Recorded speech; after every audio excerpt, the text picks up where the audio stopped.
Hey guys, once again I'm back doing another experimental cast of both casting live as well as recording for YouTube. So once again, you technically have two chances to watch it, although I guess the first chance isn't high quality. And starting off right away with a poor split from the White Ra. Kind of funny. If you didn't notice already, this is a White Ra game actually. This is also another match from the TL Invitational. Not only is it from the TL Invitational, but it's the TL Invitational Finals. That's right, White Ra versus, you got it, you love him, the Little One. Man, if you guys just watched the last video that we did of him, that was a fantastic match against Nazgul. I'm going to spoil it, so stop listening now if you haven't already watched that other one. It was ridiculous. He came out with the best unit counters that I've seen in a long time. Breaking out the BCs, making sure he did as much damage with them as he could. Great use, brilliant use of both Ghosts, Yamato Cannon.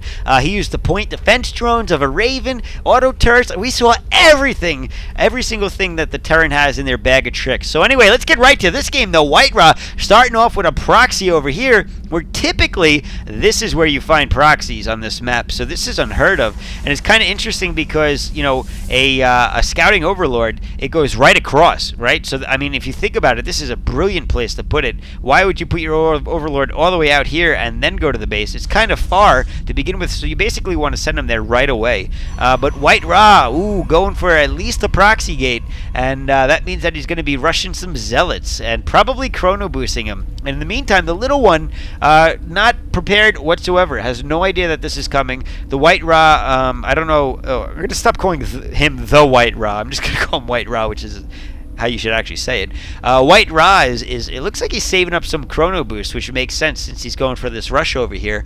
And if he does that, he'll be able to spam some zealots, but a second gateway is coming up. Oh, I got to go to faster. I know, I keep forgetting. But it doesn't matter. It was so epic that it deserved an extra long intro.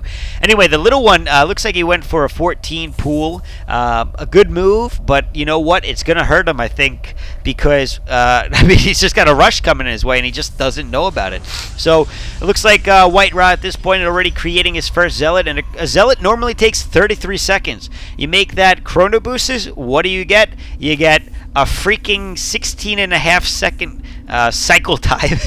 There's the engineer in me coming out, and a proxy pylon. I don't know what he's using this for yet. We'll have to see. And oh, look at that! The rally point gets messed up. Let's rewind that for a New York minute. I never used that one before. This is kind of a stupid expression, actually. Look at the rally point. The rally point is actually messed up, so when it pops out, it gets locked in. Oh, the Zealot gets walled in. He has to cancel one of his gateways.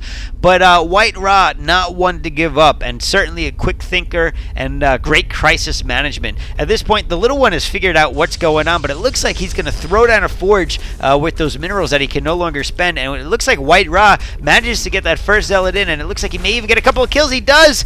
Quality micro of the drones, actually, from the Little One, doing a pretty good job of letting them survive as long as possible. So that Zealot only getting one kill so far, putting down a couple of spine crawls as well as he waits for these Zerglings to come out. And in the meantime, that forge is just finished. Looks like Lings are out on the field, going to try to kill that one Zealot. Are they going to get it? They do! And they're going to run off and maybe do some damage to White Ra's base over here, which is completely undefended at this point. Oh my god, that's epic. Photon cannon going down for White Ra, so it looks like he's going to try to contain the Little One. And that's going to be the name of this game. Can the Little One break out of the contain, I suppose, is the question that we're all going to have to find out. In the meantime, he's got 4 Lings en route. I don't know how you say that. The French would know how to say it, but I don't, because I'm a stupid American. So it looks like these Lings are going to try to do whatever damage that they can. I'm kidding. Americans aren't always stupid. In fact, I think I'm a smart American, actually. And he's going to try to do as much damage as he can against this Nexus and taking out some probes if possible. But White Ra on top of his micro with the drone. Gonna try to get us around, gonna force the Lynx out of there, and there's even a Zealot out on the field at this point. So it looks like the Little One not gonna be successful with that. In the meantime, White Ra has pretty much sealed the door over here. He's got some Zealots out on the field. A Queen is now out for the Little One. So that's good. And yeah, these Zerglings aren't actually going to do much of anything. I'm surprised we're not seeing a cannon go down over here, though, to effectively stop the harassment. Instead, the Little One just going to keep running around, I guess, and confuse that Zealot. So it looks like the Zealot actually not set to attack him, kind of just trying to flank him. And the little one, oh, he's getting away with hiding some lings over here. That's pretty cool, actually. And I don't think White Raw is going to see them. Actually, where's his zealot? It's over here. Yeah, he's just hanging out, waiting to make sure that if they come back, he can stop them. In the meantime, White Raw doing what he does best, continuing to play. Basically, I can't think of the word again. Man, I keep drawing blanks today. What's the word for playing, like, really... He's improvising. Man, I am slow today. I don't know what it is. It's been a long day. I had a hard day's work. That's a lie. And, yeah, so looks like the little one, though, managing to sneak these Zerglings over here. I'm guessing he's going to go in for a scout and see if he can pick off some more units now that that Zealot's not paying attention. But I think that Zealot's actually patrolling back and forth in the mineral field. That's kind of cool. And in the meantime, these spine crawlers able to move up and just poke the crap out of White Raw Zealots, which is always hilarious to watch. And yeah, he's going to inch up as far as he can without getting hit by that cannon. I like this tactic.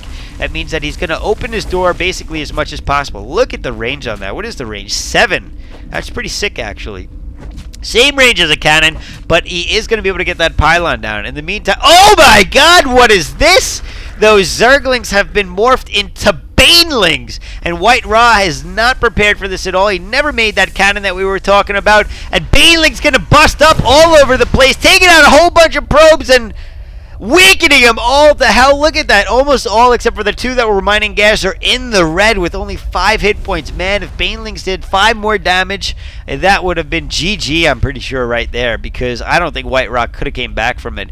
At the same time, doing a pretty good job with... Oh, he's got 2 queens. Doing a pretty good job here, spawning a creep tumor to try to push out his creep as much as possible. I don't remember if that's going to really... Well, it's going to give him some mobility advantages, and if possible, maybe he can move these spine crawlers down here. But past there, I don't really know what he's planning on doing with the creep. I don't think it slows down units, does it? I know it speeds up the Zerg units. I can't remember if it slows down your units. I don't know. We'll watch, and we'll find out. But in the meantime, oh my god, the little one is making a Nidus network. And what does that mean? Well, for those of you who play StarCraft 1, you are very well aware of what that means. But the thing about StarCraft 2 is a slightly different mechanic than that of StarCraft 1, meaning you don't need to spawn your Nidus. A Nidus canal lets you transfer units from one place to another end of a Nidus canal, right? But in StarCraft 2, you don't need creep in order to spawn the other end. You can do it anywhere. And with this Overlord over here, he's obviously going to be putting a Nidus canal over here, the Nidus worm burrowing through space and time itself. I don't know how the hell it's managing that one. Maybe because it's a worm, it can take advantage of a wormhole. Oh, you didn't see that one coming, did you? And Immortals are out on the field for White Raw at this point, and White Raw is just going to push right in.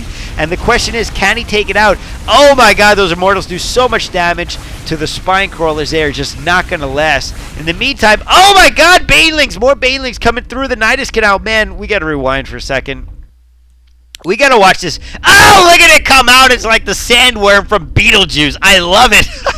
And then from there, he basically unload. He loads units into it, and then they unload, basically transferring across as you see him puke it out. What a cool freaking mechanic right there. And in the meantime, he's going Zerglings against these Immortals, which honestly, not a bad idea, frankly, because the Immortals don't do any bonus damage against them, nor do they do bonus damage against Queens. And there's a Muta out! At some point, he snuck a Spire in, and I gotta rewind again. We totally missed the Banelings. I was so busy. There's too many things going on at the same time. All these probes have been weakened, by the way. And oh, they go down. He's got... No, he loses all but 2, 3. How many probes does he have less? He has 4, 5 probes. Oh, yeah, he's got one over here somewhere, right? Oh, my God. White Raw is in trouble. He's got nothing to fight against these Muta. But he does have a high damage dealing units here. And a single Muta is going to take a long-ass time to take out these units. But he does. He gets down another Immortal that's going to cut the effective damage dealing to buildings to a third, but the lair is going to go down. Oh, transfusion! He transfuses it, but he loses his lair anyway. But Broodlings come out and save the